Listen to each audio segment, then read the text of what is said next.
നമസ്കാരം. Truth vision ന്യൂസിലേക്ക് സ്വാഗതം.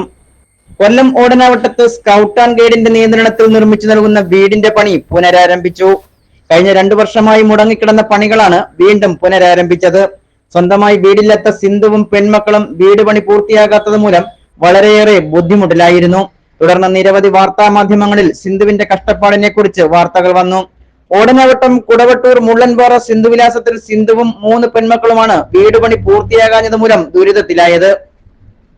2 വർഷം മുൻപാണ് വെളിയം സബ് ജില്ലയിലെ ഒരു സ്കൂളിലെ കുട്ടിക്ക് സ്കൗട്ട് ആൻഡ് ഗൈഡ് കേഡറ്റുകളുടെ നേതൃത്വത്തിൽ വീട് നിർമ്മിച്ചു നൽകുവാൻ മുന്നോട്ട് വന്നത്. ഉമ്മന്നൂർ, ഇളമാട്, വെളുന്നല്ലൂർ, പൂയപ്പള്ളി, വെളിയം, കരീപ്ര എന്നീ 6 പഞ്ചായത്തുകൾ ഉൾപ്പെടുന്നതാണ് വെളിയം സബ് ജില്ല. വെളിയം സബ് ജില്ലയിലെ സ്കൗട്ട് ആൻഡ് ഗൈഡാണ് വീട് നിർമ്മിച്ചു നൽകുന്നത്. ഭിത്തികെട്ട് പകുതിയായതോടെ പണികൾ നിർത്തിയ നിലയിലായിരുന്നു. 2 വർഷക്കാലമായി ഇതേ സ്ഥിതി തുടരുന്ന സാഹചര്യത്തിലാണ് വാർത്തകൾ പുറത്തു വന്നത്.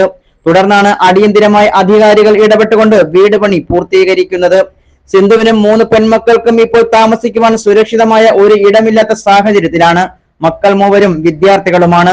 സിന്ധു വീടുകളിൽ ജോലിക്ക് പോയി കിട്ടുന്ന തുച്ഛമായ വരുമാനം കൊണ്ടാണ് കുട്ടികളുടെ പഠനവും വീട്ടുചിലവുകളും നടത്തുന്നത്. നമസ്കാരം, എന്റെ പേര് സിന്ധു. ഞാൻ കഴിഞ്ഞ ഒരു മാസം മുന്നേ ഒരു വാർത്ത കൊടുത്തിരുന്നു. ഈ ദിവസം അത് വാർപ്പ് കഴിഞ്ഞിട്ടും സ്കൂളുകാർ നല്ല രീതിയിൽ ഇടപെട്ട് അതിന്റെ വാർപ്പ് ഇന്ന് കഴിഞ്ഞ് വളരെ സന്തോഷം. ഇന്ന് വാർപ്പായിരുന്നു. വാർപ്പ് കഴിഞ്ഞ് ഇനി അത് പെട്ടെന്ന് വീട് പൂർത്തീകരിച്ച് തരുമെന്ന് സാർമാർ ഉറപ്പ് നൽകിയിട്ടുണ്ട്. കഴിഞ്ഞ 2 ആഴ്ചയായി വീട് പണി പൂർത്തീകരണത്തിനുള്ള ശ്രമങ്ങൾ നടക്കുകയാണ്. വീടിന്റെ വാർപ്പ് ഉൾപ്പെടെയുള്ള പണികൾ പൂർത്തീകരിച്ചു കഴിഞ്ഞു. എന്തായാലും കൂടുതൽ കാലതാമസമില്ലാതെ തന്നെ പെൺമക്കളെയും കൊണ്ട് സുരക്ഷിതമായി ജീവിക്കുവാനുള്ള സാഹചര്യം ഒരുങ്ങുമെന്ന പ്രതീക്ഷയിലാണ് സിന്ധുവും കുടുംബവും.